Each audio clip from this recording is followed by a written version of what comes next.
할렐루야. 오늘도 신실한 마음으로 이 이른 아침에 주님 앞에 나오신 여러분들을 환영하고 축복합니다. 기도하겠습니다. 사랑하는 마신 아버지 하나님 감사합니다. 오늘 하나님께서 또한 복된 날을 주셔서 우리를 살아 숨쉬게 하시고 또 이렇게 이른 시간에 하나님 앞에 나와 이 하루를 시작하게 하신 정말로 감사드립니다. 주님께서 오늘 하루 우리를 부르신 그 목적을 귀하게 생각할 수 있도록 인도해 주시고 오늘 주님께서 주시는 그 말씀을 통해 우리가 살아가야 될 본분이 무엇이고 우리 삶의 방향이 무엇인지 깊이 깨달아 알게 하여 주시옵소서. 하나님께 주신 그 지혜를 따라서 하나님께서 우리에게 허락하신 그 말씀의 경륜을 따라서 순종하며 살아가는 저들의 삶이 다 될 수 있도록 주님 붙들어 주시옵소서. 예수님의 이름으로 감사하며 기도드립니다. 아멘. 오늘 함께 은혜 나눌 말씀은 신명기서입니다. 신명기서 26장 1절부터 11절까지의 말씀입니다. 내 하나님 여호와께서 내게 기업으로 주어 차지하게 하실 땅에 내가 들어가서 거기에 거주할 때에 내 하나님 여호와께서 내게 주신 땅에서 그 토지의 모든 소산의 만물을 거둔 후에 그것을 가져다가 광주리에 담고 내 하나님 여호와께서 그의 이름을 두시려고 택하신 곳으로 그것을 가지고 가서 그때 제사장에게 나아가 그에게 이르기를 내가 오늘 당신의 하나님 여호와께 아뢰나이다. 내가 여호와께서 우리에게 주시겠다고 우리 조상들에게 맹세하신 땅에 이르렀나이다 할 것이요. 제사장은 내 손에서 그 광주리를 받아서 내 하나님 여호와의 제단 앞에 놓을 것이며 너는 또 내 하나님 여호와 앞에 아뢰기를 내 조상은 방랑하는 아람 사람으로서 애굽에 내려가 거기에서 소수로 거류하였더니 거기에서 크고 강하고 번성한 민족이 되었는데 애굽 사람이 우리를 학대하며 우리를 괴롭히며 우리에게 중노동을 시키므로 우리가 우리 조상이 하나님 여호와께 부르짖었더니 여호와께서 우리의 음성을 들으시고 우리의 고통과 신고와 압제를 보시고 여호와께서 강한 손과 편팔과 큰 위엄과 이적과 기사로 우리를 애굽에서 인도하여 내시고 이곳으로 인도하사 이 땅 곧 젖과 꿀이 흐르는 땅을 주셨나이다. 여호와여 이제 내가 주께서 내게 주신 토지 소산의 만물을 가져왔나이다 하고 너는 그것을 내 하나님 여호와 앞에 두고 내 하나님 여호와 앞에 경배할 것이며 내 하나님 여호와께서 너와 내 집에 주신 모든 복으로 말미암아 너는 레위인과 너희 가운데 거류하는 객과 함께 즐거워할지니라. 아멘. 신앙이 없는 사람들이 이 신앙인들을 바라볼 때 제일 이해되지 않는 것이 무엇일까요? 그것은 도대체 저 신앙인이라고 하는 사람들이 뭘 믿느냐? 자꾸 뭘 믿는다고 하는데 이게 눈에 보이지가 않잖아요. 그죠? 만질 수도 없는 것 아닙니까? 근데 뭘 저렇게 믿는다고 저기 교회 가서 예배 드리고 이렇게 아침 일찍 일어나서 뭐 기도하고 그런 걸 하느냐? 굉장히 의아하게 생각을 할 것입니다. 맞습니다. 이 신앙인이다라고 하는 것, 믿음을 가지면서 살아간다라고 하는 것은 무엇을 의미하죠? 우리 눈에 보이는 것들은 영원한 것이 아니고 우리 삶에 있어서 본질적인 것이 아니다라고 생각하죠. 그리고 본질적인 것이 무엇입니까? 하나님, 눈에 보이지 않죠. 하늘나라 천국, 눈에 보이지 않습니다. 눈에 보이지는 않지만 우리 삶에 있어서 가장 근본적이고 중요한 것이다라고 하는 것을 믿고 의지하고 따르는 사람들이다라고 하는 것이죠. 그래서 세상적인 육신의 눈에 의지하면서 이 살아가는 사람들의 입장에서는 우리 믿는 신앙인들이 잘 이해되지 않는다라고 하는 것입니다. 여러분들 살아가시면서 정말 이렇게 눈에 보이지 않는 가치들을 중요하게 우리 삶의 가장 중요한 우선순위로 삼으면서 살아가고 있습니까? 히브리서 11장 1절과 2절에서 이 히브리서 기자는 믿음에 대해서 이렇게 고백하고 있죠. 여러분들께서 너무나 잘 아시는 말씀이죠.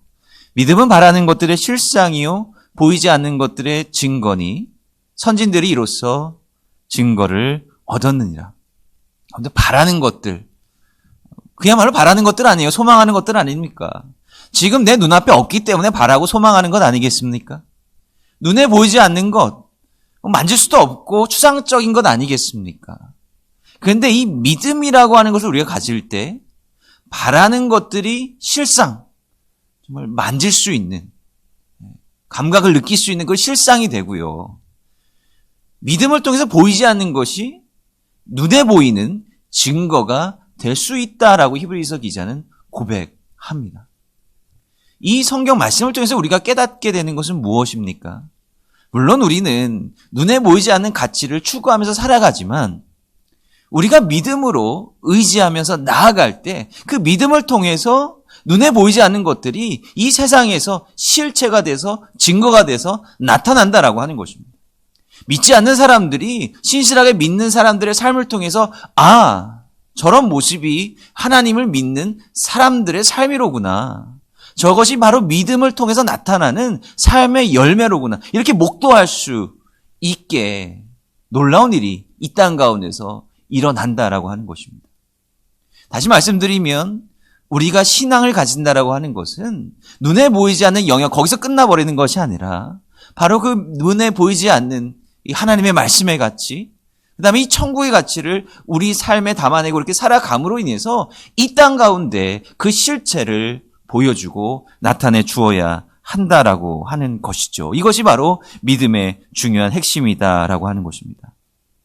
하나님께서는 이 일을 위해서 이스라엘 백성들을 부르신 거잖아요. 하나님께서 이스라엘 백성들을 부르시고 오랫동안 기다리셨습니다. 그리고 이들이 민족이 되고 국가를 이룰 만한 상황이 되자 이스라엘 민족을 건져내시고 지금 새로운 땅으로 인도하시고 있는 것 아닙니까? 그 과정에서 이스라엘 백성들이 정말 하나님의 뜻에 맞는, 하나님의 가치에 맞는 그런 나라를 세우도록 하는 그런 법을 지금 모세를 통해서 이스라엘 백성들이 듣고 있는 것 아닙니까? 이스라엘 백성들이 바로 하나님의 말씀의 그 고상한 가치를 따라서 살아가면서 하나님의 나라가 무엇이냐, 천국과 같은 삶이란 무엇이냐, 바로 그런 모습을 이스라엘이라고 하는 국가를 통해 눈에 보이고 만질 수 있는 그런 나라를 통해서 이 땅 가운데 보여주시길 원하셨다라고 하는 것입니다. 예수님께서 지금 이제 연초가 돼서 주현절 아닙니까? 주현절의 의미가 무엇입니까? 예수님께서 이 땅 가운데 우리와 동일한 몸을 입고 이 세상 가운데 나타나셨다라고 하는 것이잖아요. 주현절의 절기가 그것 아닙니까? 성육신의 놀라운 은혜를 기념하는 절기예요. 지금 우리가 보내고 있는 절기가. 예수님께서 왜 이 육신의 몸을 입고 이 땅 가운데 오셨습니까? 우리가 좀 신앙적으로 깊어지고 하면 이 세상 것들은 다 아무것도 아니고 없어질 것인데 이것이 정말 진리라고 한다면 예수님께서 굳이 우리와 동일한 몸을 입고 이 땅 가운데 오셨을 리가 없죠. 그럼 예수님께서는 우리와 동일한 육신의 모습을 가지고 이 땅 가운데 오셔서 우리와 함께 사셨습니다. 그리고 우리 가운데 말씀을 전해주시고 놀라운 기적도 이뤄주시지 않으셨습니까? 그것은 무엇을 의미하죠? 이 땅 가운데서 하나님의 뜻을 나타내고 이 땅을 하나님의 나라로 만들어가는 것이 너무나도 중요하다라고 하는 것입니다. 우리가 살아가는 이 동일한 시간과 공간에 예수님께서는 함께 사셨다라고 하는 것이죠. 예수님께서 가르쳐 주신 그 주기도문 가운데 이런 중요한 대목이 있지 않습니까? 아버지의 뜻이 하늘에서와 같이 땅에서도 이루어지이다. 이 땅은요, 하나님의 뜻이 이 믿음을 통해서 이 하나님의 백성들을 통해서 이루어지는 공간이 되어야 된다라고 하는 것입니다.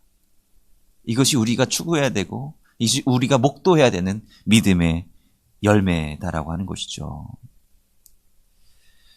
하나님께서 우리에게 이 땅 가운데 삶을 주신 이유는 바로 이거죠. 하지만 교만으로 인해서 아담과 하와가 망쳐놓았던 이 세상을 하나님의 나라, 정말 에덴 동산, 하나님께서 창조하시면서 정말 보시기에 좋았다라고 하는 그런 모습으로 만드시기를 원하는 것 아닙니까? 그걸 바로 하나님의 사람들을 통해서 보여주시고 이루어주시기를 원하는 겁니다. 그냥 단순히 바라고 소망하고 그걸로 끝나는 것이 아니라 이 땅 가운데 정말로 보여주시길 원하신다라고 하는 것입니다. 지금까지도 말입니다. 오늘 우리가 읽은 신명기 26장의 본문은요, 12장으로부터 시작이 되는 아주 길고 긴 신명기 율법의 결론부 부분이라고 할 수가 있겠습니다. 26장 이후를 넘어가면 이제 언약을 놓고 이스라엘 백성들과 하나님께서 언약 체결을 하시고 또 이 언약을 어기면 너희들이 저주를 받고 언약을 지키면 너희들이 영영토록 그 땅에서 살 것이다라고 하는 축복의 내용들이 계속해서 이제 나타나고 있습니다. 우리가 계속해서 나눠볼 내용들인데요. 근데 오늘 우리가 읽은 본문의 첫 구절은 신명기에서 계속해서 반복하는 구절로 시작을 합니다. 내 하나님 여호와께서 내게 기업으로 주어 차지하게 하실 땅.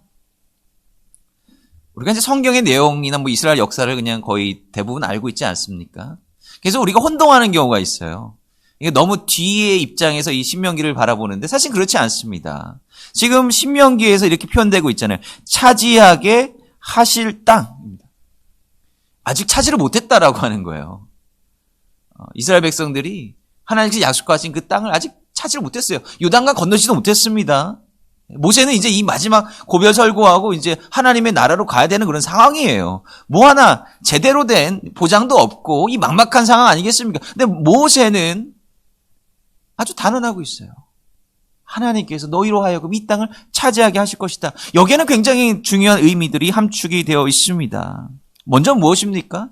이스라엘 백성들이 이 땅을 차지하게 될 것인데, 앞으로 차지하게 될 것인데, 그 이스라엘 백성들이 그 땅을 차지하는 것은 그들의 힘과 그들의 능력이 아니다라고 하는 거예요. 그들의 군사력이 아니다라고 하는 것입니다. 그들의 많은 수가 아니다라고 하는 거예요. 하나님께서 그것을 이루어 주신다라고 하는 것을 너희들 믿으라라고 하는 것입니다. 믿어야 된다라고 하는 것이죠. 이것이 그 땅에 살아가서 이스라엘 백성들이 잊지 말아야 될 그들의 온전한 근본적인 정체성이다라고 하는 것입니다. 그리고 그 땅에서 이스라엘 백성들이 소유하고 소출로 얻고 가지게 될 것, 그것들 역시 하나님께로부터 비롯된 것이다라고 하는 것을 잊지 말아야 된다라고 하는 거예요. 어제 말씀을 나누면서 하나님을 두려워해야 된다라고 하는 것을 우리가 좀 말씀을 좀 나누지 않았습니까? 하나님이 여러분 두려워하십니까? 우리가 주어진 이 삶의 조건들. 오늘 하루 여러분 잠에서 깨어나는 것도 어쩌면 굉장히 기적 아닙니까? 우리가 하는 것 같지만 그렇지 않잖아요. 우리의 모든 신체 기관들 우리가 다 제어할 수 있는 건 아니지 않습니까? 모든 것이 자율적으로 다 이루어지고 우리가 굳이 신경 쓰지 않아도 중요한 알 수 없는 현대의학으로도 아직도 풀지 못한 그런 신비로운 메커니즘에 의해서 우리 신체가 작동하고 있는 것 아닙니까? 만약에 하나님께서 우리의 숨을 앗아가시기라도 한다면 우리는 눈을 뜰 수 없는 것 아닙니까? 근데 우리는 이것을 너무나도 당연스럽게 여기고 있죠. 정말 내가 나의 능력으로 나의 힘으로 살아가는 것이냐? 이렇게 교만한 마음을 가질 때가 얼마나 많이 있습니까? 하나님을 두려워하지 않는 마음을 가질 때가 얼마나 많이 있느냐라고 하는 거예요. 하나님의 말씀대로 살아가는 것, 어제 우리가 말씀 나눴듯이 강제적인 게 아니에요. 야, 너 하나님의 말씀대로 살지 않으면 너 처벌받을 거야. 이거 아니잖아요. 하나님의 심판이 언제 있을지 모르겠습니다만은 지금 당장 처벌받는 것 아니잖아요. 그러나 하나님을 두려워하는 마음, 내가 숨쉬는 것 하나하나까지도 주관하시는 그런 하나님이 존재하신다라고 하는 그런 두려워하는 마음을 가질 때 우리는 하나님의 뜻대로 살아갈 수 있다라고 하는 것이죠. 오늘 본문은 하나님께서 이스라엘 백성들이 삶의 터전으로 삼을 그 약속의 땅을 허락해 주실 것이다라고 하는 그 말씀과 더불어 그 땅에서 얻은 소산을 하나님 앞에 드려야 된다라고 이야기를 하고 있습니다. 좀 전에 말씀드렸던 것처럼 이제 이스라엘 백성들은요, 그 땅에 들어갈 수 있을지, 점령할 수 있을지 몰라요. 여기서 이제 믿음이 필요한 거죠. 모세는 이런 아주 확실한 단언을 통해서 모세는 믿고 있었어요, 분명히. 근데 이스라엘 백성들에게도 그러한 믿음을 가지라라고 이야기를 하고 있습니다. 이 여호수아서를 보게 되면 어떻습니까? 이스라엘 백성들이요, 이 요단강을 건너서 막바로 그냥 막 여리고성으로 쳐들어가지 않았습니다. 굉장히 장황하게 긴 본문이 뭘 이야기를 하고 있냐면 이스라엘 백성들이 뭐 돌제단도 쌓고 뭐 할례도 행하고 군사적인 준비 안 하고요, 하나님께 예배하고 제사하는 거예요. 이스라엘 백성들이 믿음을 가지고 있었던 거죠. 그들이 결국 그 땅을 점령하게 할 힘을 주실 것은 바로 하나님이다라고 하는 것을 이스라엘 백성들이 믿었던 거죠. 믿음은 바라는 것들의 실상이 보이지 않는 것의 증거다라고 이야기했습니다. 이스라엘 백성들이 믿으니까 그들이 바라고 보이지 않았던 그 가나안 땅이라고 하는 실체를 얻기 시작했던 것 아닙니까? 이스라엘 백성들이 그 땅을 점령하게 된다는 것 자체가 하나님께서 그들을 위해서 일하실 것이다라고 하는 역사다라고 하는 거예요. 그 자체가 증거다라고 하는 것이죠. 그거를 믿고 믿음으로 받아들여라라고 하는 것입니다. 그런데 어때요? 우리가 성경에서 볼 수 있지 그 이후에 이스라엘의 역사는 어떠했습니까? 이스라엘 백성들이 그걸 잊어버리기 시작합니다. 자기네들이 이 땅에 어떻게 들어왔고 무엇 때문에 들어왔고 무엇을 위해서 살아가고 있는지 무엇을 위해서 추구해야 되는지 이스라엘 백성들이 까맣게 잊어버리고 있어요. 그 땅에 들어가서 아말렉에 대한 기억을 완전히 없애져 버려야 되는데 오히려 아말렉이 추구하던 세상적인 가치를 쫓아서 살아가지 않았습니까? 그래도 이스라엘 백성들이요 계속해서 하나님께 표적을 구하지 않습니까? 복음서에서 볼 수 있듯이 유대인들이 예수님께 자꾸 표적을 구해요. 이거 하나님께서 하시면 맞느냐? 하나님께서 이렇게 역사하신 건 맞느냐? 자꾸 예수님한테 표적 구해요. 근데 예수님께서 뭐라 그래요? 이 표적을 구하는 어리석은 자들이라고, 믿음이 없는 자들이라고 이야기를 하고 있잖아요. 왜요? 이스라엘 백성들이 그 땅에 살고 있는 것 자체가 하나님께서 주신 표적 아닙니까? 이스라엘 백성들 망했잖아요. 그거 다시금 돌아오지 않았습니까? 그 돌아왔던 그 역사에 분명히 하나님께서 일하셨던 증거가 있었음에도 불구하고 이스라엘 백성들이 여전히 묻고 다른 표적을 구하고 있다라고 하는 것입니다. 우리 혹시 그런 경험 해본 적 있지 않습니까? 우리에게 구하는 것이 있어서 우리 기도하잖아요. 하나님께서 나에게 이런 은혜를 부어주시고 이런 역사를 좀 보여주십시오. 우리 기도하지 않습니까? 근데 막상 그 기도 응답을 받아요. 표적이죠. 아, 하나님께서 나에게 정말 이런 일을 해주셨구나. 근데 막상 그 일이 실현된 그걸 경험하면 그 까맣게 잊어버리죠. 야, 역시 내가 잘했어. 아, 이번에 운이 아주 좋았어. 그러면서 내가 기도했던 건 다 까먹고 또 하나님 잊어버리고 이렇게 또 살아가는 것입니다. 그리고 또 그것이 응답이다라고 생각했음에도 불구하고 우리 마음 가운데 부담이 일어나는 거예요. 야, 내가 이걸 했는데 내가 이거 어떻게 하나님 앞에 헌신할 수 있을까? 내가 좀 더 안정적으로 되면 그때 하나님 앞에서 헌신하겠습니다. 이번만 좀 봐주세요라고 하면서 모른 척하면서 또 그냥 지나가는 건 아닙니까? 그리고 또 다른 표적을 또 구하는 것 아니에요? 하나님께 정말 살아계신다라고 한다면 나에게 이런 역사를 해주십시오. 수많은 표적과 이적을 우리 삶 가운데에서 경험했을런지도 불구하고 여전히 우리는 또 다른 새로운 표적을 하나님께 자꾸 구하고만 있는 그런 어리석은 삶을 살아가고 있는 것 아니냐라고 하는 거예요. 하나님 앞에 처음 만물을 드린다라고 하는 것, 하나님 앞에 11조를 드린다라고 하는 것, 제가 오래전에 함께 말씀을 나누었던 적이 있었죠. 그거는 내 전부를 드린다라고 하는 것과 마찬가지죠. 만물, 처음 난 양새끼 11조, 내가 수확한 곡식의 10분의 1을 드린다라고 하는 것은 다 드린다는 거예요. 하나님으로부터 이 모든 것이 왔음을 인정하고 깨닫고 감사하는 마음으로 드리는 것 아닙니까? 얼마만큼 양이 중요한 것이 아니라 내가 가지고 있는 모든 소유가 하나님으로부터 왔음을 깨닫고 또 그런 하나님을 두려워하는 마음을 내가 갖고 있느냐, 그것이 중요하다라고 하는 것이죠. 오늘 성경 말씀에 보면 이 땅을 점령하고 난 이후에 이스라엘 백성들에게 이제 하나님께서 택하신 장소 바로 성소로 와서 이 제물을 드리라고 하지 않습니까? 그 제물을 드릴 때 중요한 핵심은 뭘 드리느냐보다 5절부터 10절까지의 길게 기록되어 있는 자신들의 역사적인 신앙 고백이 있어요. 이 신앙 고백의 주된 내용이 뭡니까?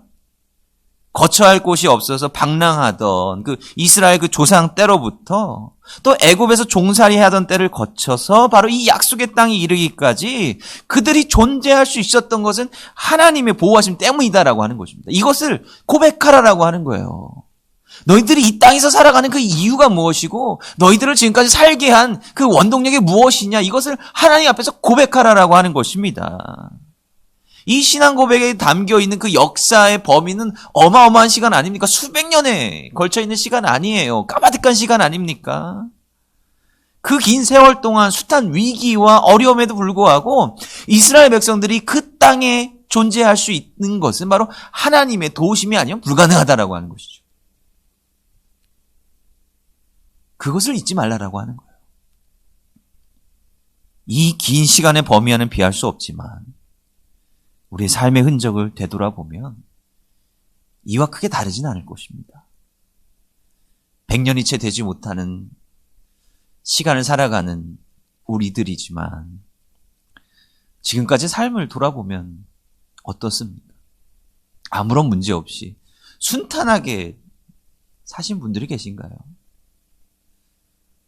개중이 있을지는 모르겠지만 그렇진 않을 겁니다. 우리 삶 가운데 숱한 우여곡절이 있었겠지만 그래도 주님께서 지금까지 우리의 삶을 지켜주시고 지금 여기까지 우리의 삶을 인도해 주셨다라고 하는 것이죠.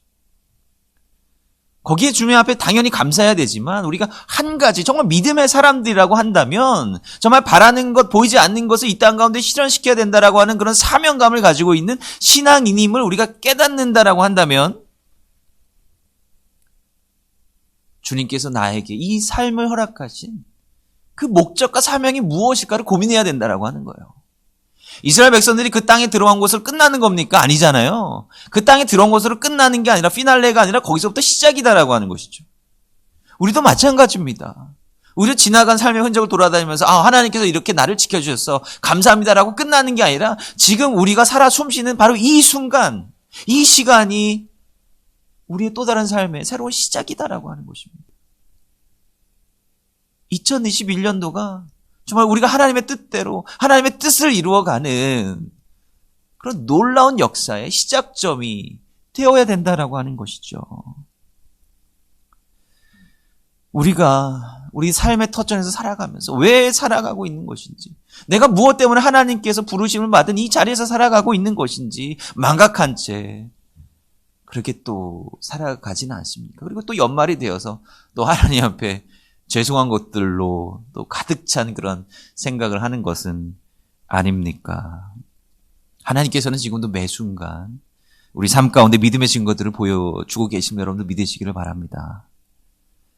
우리가 애써 부인하거나 못 본 척하거나 하는 것이 아니라 주님께서 우리에게 주시는 그 믿음의 증거들, 우리 삶 가운데서 나타나는 그 증거들과 실체들을 목도하고 그것 안에서 하나님의 뜻이 무엇인지 발견해 나가기를 간절히 소원드립니다.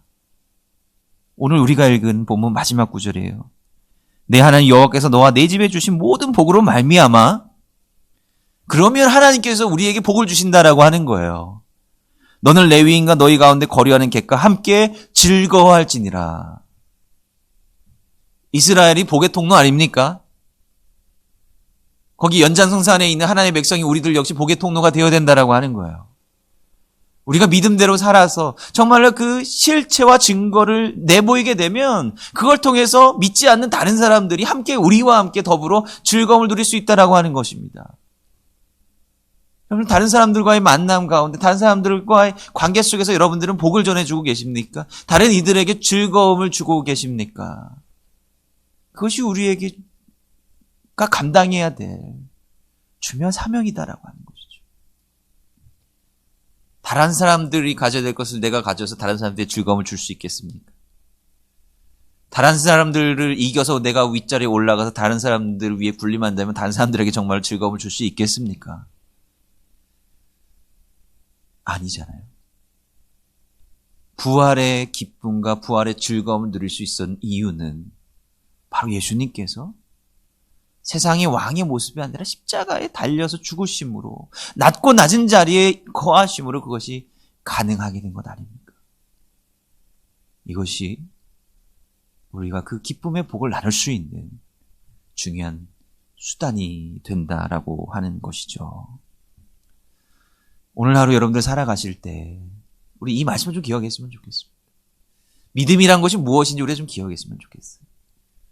믿음은 눈에 보이지 않는 영역에서 끝나는 것이 아니라 우리 삶의 실체로 이루어내야 된다라고 하는 것입니다. 그리고 그 실체를 통해서 다른 이들에게 선한 영향력을 줄 수 있어야 된다라고 하는 것입니다. 이러한 마음을 가지고 오늘 주님께서 우리에게 주신 그 말씀을 기억하면서 우리가 어떻게 살아가는 것이 오늘 우리에게 주어진 사명을 감당하는 것인지 깊이 깨달아 그렇게 살아가시는 여러분들의 삶이 다 되시길 간절히 축원드립니다. 오늘 몇 가지 기도 제목 함께 나누고 기도하도록 하겠습니다. 우리가 오늘 말씀 나누었던 것처럼 오늘 다른 사람들에게 기쁨이 되는 즐거움을 줄 수 있는, 정말 복음의 기쁨을 줄 수 있는 그런 사명을 감당하는 믿음의 삶을 살 수 있기를 위해서 기도해 주시기 바랍니다. 오늘 수요 예배가 있는 날인데요, 이 수요 예배 자리 가운데서 하나님께서 놀라운 은혜와 축복 내려주시길, 말씀 전하시는 담임 목사님 위해서도 중보하여 기도해 주시기를 부탁드립니다. 그리고 마지막으로 이 코로나 상황 가운데 또 여러 모양으로 또 고생하고 있는 우리 성도님들과 또 환우들, 우리 이웃들을 위해서 중보하며 기도해 주시기 바랍니다. 기도하겠습니다. 사랑과 내가 많으신 아버지 하나님, 감사합니다. 오늘 주님께서 우리를 이 삶의 자리로 불러주신 목적이 무엇인지 이 말씀을 통해서 생각해 보게 됩니다. 하나님, 우리들에게 연약한 마음이 있다면 주께서 다시 붙들어 주시길 원합니다. 하나님의 말씀대로 살지 못하는 결단함이 없다면 그 결단함 우리 가운데 허락하여 주시기 원합니다. 세상의 다른 가치가 아니라 오직 하나님의 말씀의 가치가 우리 삶의 우선순위가 되기를 원하고, 하나님께서 주시는 그 은혜의 경륜을 따라 살아갈 수 있는 그 믿음을 주시기를 간절히 소원합니다. 우리 삶 가운데 분명히 표적과 많은 이적들과 놀라운 기적들을 보여주심에도 불구하고 우리가 그것을 애써 바라보지 않고 또 마음의 부담으로 인해서 그것을 모른 채 하며 살아가고 있는 것은 아닌지 모르겠습니다. 그럴 때마다 우리의 마음을 만져주시고 붙들어 주시기를 원합니다. 주님, 우리의 삶 가운데 함께하여 주시옵소서. 예수님의 이름으로 감사하며 기도드립니다. 아멘.